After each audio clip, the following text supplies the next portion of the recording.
വാദിഭാഗത്തിന്റെ വക്കാല് കേട്ടിട്ട് വാദിഭാഗത്തിന്റെ തെളിവുകൾ നിരത്തിയതിന് അനുസരിച്ച് അവർക്ക് അനുകൂലമായാണ് കേസെങ്കിൽ ഒരുപക്ഷെ പത്തനംതിട്ട ജില്ലാ സെഷൻസ് കോടതിയിൽ ചെല്ലാനുള്ള സാധ്യതയുമുണ്ട് രാഹുൽ. എന്തായാലും അഭിഭാഷകൻ ശാസ്തമംഗലം അജിത് കുമാർ നേരിട്ടിറങ്ങിയാണ് കഴിഞ്ഞ ദിവസം വാദമുറകൾ മുന്നോട്ട് വെച്ചത്. എന്തായിരിക്കും രാഹുൽ മാങ്കൂട്ടത്തിന്റെ വിധിയെന്ന് ആദ്യം കോടതി കൂടുമ്പോൾ തന്നെ നമുക്ക് അറിയാൻ സാധിക്കുമെന്നാണ് മനസ്സിലാകുന്നത്. കാരണം 2 മണിക്കൂറാണ് ഇന്നലെ നീണ്ടു നിന്നത് ഈ വാദപ്രതിവാദങ്ങൾ.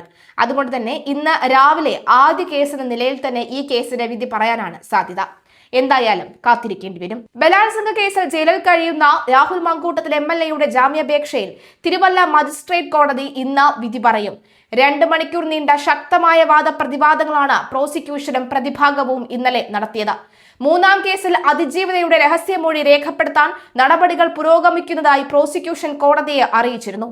MLA-ക്കെതിരെ നിരന്തരം പരാതികളാണെന്നും ജാമ്യം നൽകരുതെന്നും SIT വാദിച്ചു. പരാതിക്കാരിയുടെ ചാറ്റ് വിവരങ്ങൾ പ്രതിഭാഗം കോടതിയിൽ ഹാജരാക്കി. എല്ലാ പരസ്പര സമ്മതത്തോടെ എന്ന് വാദിച്ചാണ് പ്രതിഭാഗം മുന്നോട്ട് പോയത്.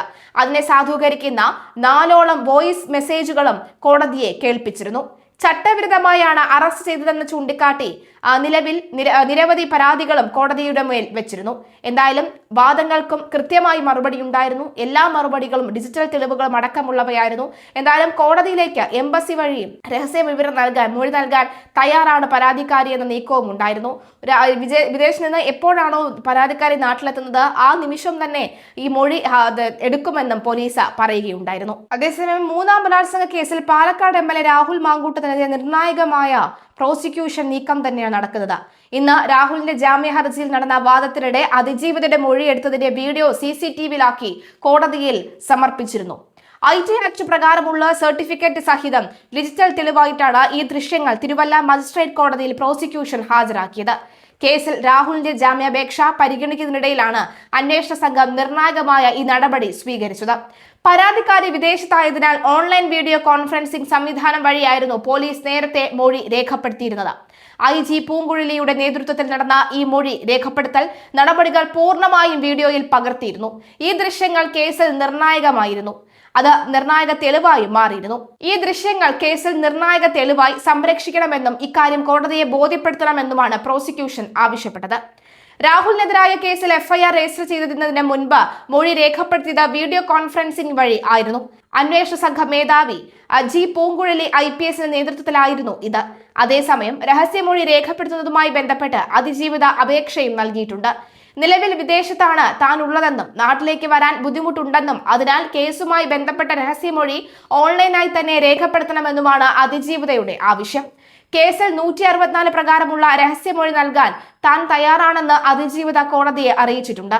എന്നാൽ നിലവിൽ നാട്ടിലെത്താൻ അസൗകര്യമുള്ളതിനാൽ എംബസി മുഖേനയോ ഓൺലൈൻ സംവിധാനം വഴിയോ രഹസ്യമൊഴി രേഖപ്പെടുത്താൻ അനുവദിക്കണമെന്ന അപേക്ഷയും അവർ സമർപ്പിച്ചു.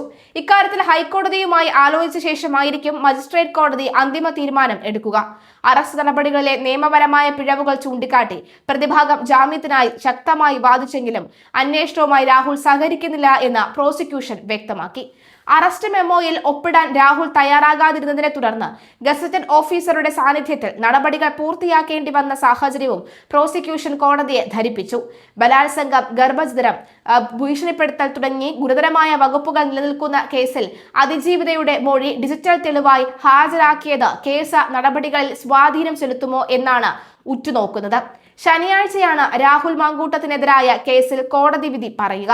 പത്തനംതിട്ട സ്വദേശിയും വിവാഹിതയുമായ യുവതിയുടെ ലൈംഗിക ചൂഷണ പരാതിയിലാണ് നിലവിൽ രാഹുൽ റിമാൻഡിൽ കഴിയുന്നത്. ഡിജിറ്റൽ തെളിവുകൾ കുരുക്കാകുമോ എന്നും നിലവിലെ സാഹചര്യത്തിൽ പ്രോസിക്യൂഷൻ സമർപ്പിച്ച ഡിജിറ്റൽ തെളിവുകളുടെ ആധികാരികത ഉറപ്പുവരുത്തുക എന്നതാണ് കേസിൽ അതീവ നിർണായകമായത്. ഭാരതീയ ന്യായ സംഹിതയിലെയും തെളിവ് നിയമത്തിലെയും പുതിയ മാറ്റങ്ങൾ പ്രകാരം ഇലക്ട്രോണിക് തെളിവുകൾക്ക് കോടതി നടപടികളിൽ വലിയ പ്രാധാന്യമുണ്ട്. പ്രത്യേകിച്ചും പരാതിക്കാരി വിദേശത്തായിരിക്കുകയും നേരിട്ട് കോടതിയിൽ ഹാജരാകാൻ അസൗകര്യം നേരിടുകയും ചെയ്യുന്ന സാഹചര്യത്തിൽ വീഡിയോ കോൺഫറൻസിംഗ് വഴി രേഖപ്പെടുത്തിയ മൊഴി കേസിന്റെ മുന്നോട്ടുള്ള പോക്കിനെ കാര്യമായി ബാധിക്കും. 65B സർട്ടിഫിക്കറ്റ് ഉൾപ്പെടെയുള്ള സാങ്കേതിക രേഖകൾ ഹാജരാക്കിയതിലൂടെ ഈ തെളിവുകൾക്ക് നിയമപരമായ സാധുത നൽകാനാണ് അന്വേഷണ സംഘം ശ്രമിക്കുന്നത്.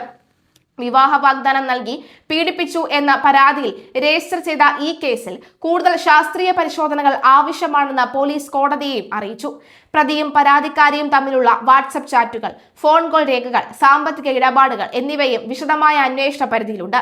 ഇവ വീണ്ടെടുക്കുന്നതിനായി രാഹുലിനെ കസ്റ്റഡിയിൽ ചോദ്യം ചെയ്യേണ്ടത് അനിവാര്യമാണെന്ന നിലപാടിലാണ് പ്രോസിക്യൂഷൻ.